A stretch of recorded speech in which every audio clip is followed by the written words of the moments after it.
Good afternoon, buenas tardes.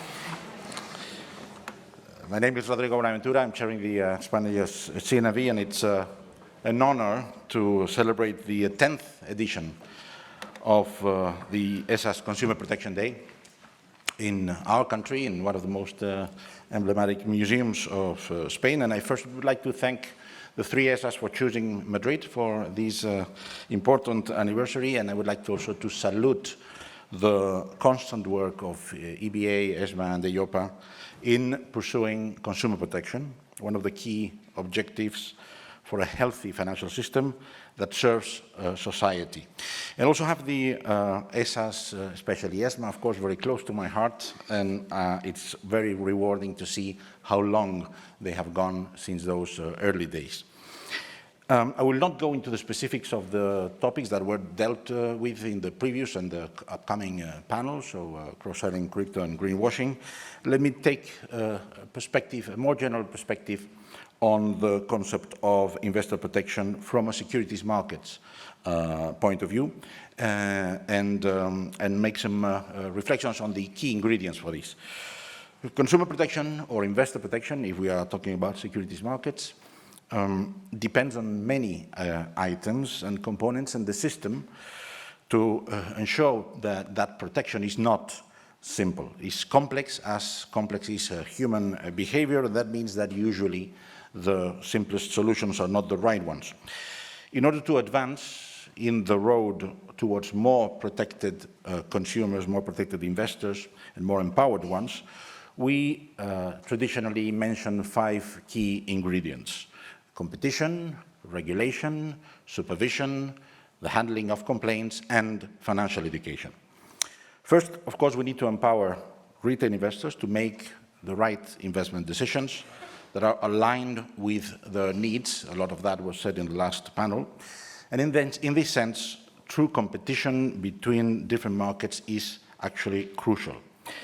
Investors are the main beneficiaries of that competition and of well-functioning markets. And it's probably in investment services, I dare to say, where we have one of the highest levels of cross-border competition actually happening in Europe. For instance, 50% of the investment funds that were bought by Spaniards a couple of years ago, 50% were non-Spanish products, were pure cross-border distribution. That figure has gone down a bit to 30-something%, but still a very large market share by non-Spanish providers, which I think is good. Second, regulation should be both intended to ensure the stability, the strength, and the resilience of the financial system and the protection of investors. And the EU has been working hard, as many of you know, on the idea of improving the single capital market and the project of the Capital Market Union in order to unlock finance to stimulate growth and to open up investment opportunities for all citizens, all Europeans, while maintaining, of course, a high level of investor protection. But we need to improve the investment experience of retail investors in Europe. And for that, the proposal for a retail investment strategy is trying to cover that gap. We need to significantly extend investment in financial products by Europeans if we want to maximize both the return for their own savings and the returns for the European economy.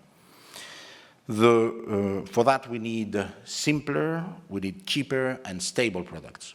And the retail investment strategy proposed by the European Commission is proving, as you know, controversial these days. Its 2 key components are literally, as we speak, under fire in the legislative debate. And let's see how it goes. I'm not sure that if those 2 key components are left out of the final package, we could still call it a strategy. It might be retail investment, it might be a different product. As for supervision, the third component, I'm really convinced about the fundamental role that national competent authorities and also the relevant of the 3 ESAs in harmonizing financial supervision in the EU. I think member states must continue to have robust supervisory bodies with relevant powers so that there continues to be a plurality of financial centers in Europe, which is, I think, essential to achieve real penetration of financial markets into the real economy. But we also need, of course, strong ESAs, and since I'm talking about from the securities markets perspective, a stronger ESMA, with more powers, power to bring national supervisors really accountable when they do not apply union law correctly, when we do not apply, because it's a collective effort, of course, through tougher peer reviews, with an effective name and shame mechanism, through breach of union law procedures, bringing real convergence of supervision through incisive decisions and opinions and guidelines. If you have observed closely in the last couple of years, that is already happening, but I hope that we are able together to continue that path of really convergent supervision in Europe. And of course, I have long believed that we need an ESMA with higher legal capabilities in terms of its role and place in the EU institutional setting. I'm referring to elements like real no-action letters, for those of you lawyers in the room, like a more meaningful space for the parameters that are enshrined in level 2 as opposed to level 1, or to elements like empowering the ESAs and ESMA in particular to be able to adjust over time some of those regulatory parameters in the same manner that the UK FCA has got under the market reforms in that country. The fourth element I mentioned at the start was a robust complaint handling system. And let me make a reference to the Spanish situation. The current complaints numbers in Spain in investment services, and again, I'm not referring to banking or insurance, it's just investment services, they point to very low levels of unrest. From a total of more than 12 million securities accounts in this country, CNMV receives 750 complaints a year, not 750,000, 750. That means 6 out of 1,000 clients. And the vast majority of those complaints that we receive are solved and agreed even before we rule. And when we rule, the vast majority of the entities follow the decisions of the CNMV, even if they are non-binding. So I think that tells a lot, but we cannot fall into complacency. And we need to ensure that citizens, investors are, they know their rights to complain, and they are also aware of how to do so. And this is especially relevant, I think, in the context of the EU single market, because since we have such a high level of cross-border provision of services, it's important also to know how to manage those complaints when they host supervisories in a different country.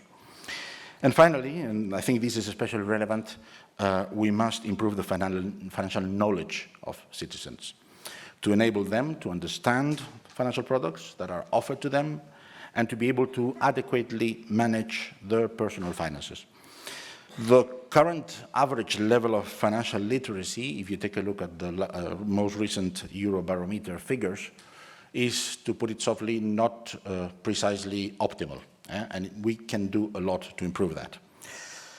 In Spain, we have taken some initiatives, for instance, linking on the discussion of the previous panel, to inform consumers, inform investors about the risk of certain products. For instance, we have issued a rule to regulate advertising of crypto assets, and not banning the advertising, but ensuring that those adverts contain a very clear warning of what are the risks within those products. And it is also important that we are aware of course, how to protect ourselves as consumers, as citizens, from attempted frauds. In the CNMV, we have launched several initiatives to fight fraud in financial services through a national action plan against financial fraud. And the idea is to anticipate better, to detect earlier those episodes, to slow down their propagation, and to limit their effects, their damage.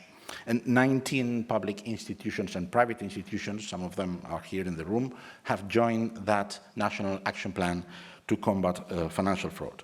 And I'm convinced that we can do much more on those two fronts, financial education and fighting financial fraud in the EU in general, collectively, and of course with the coordination and the leadership of the three ESAs and the Joint Committee.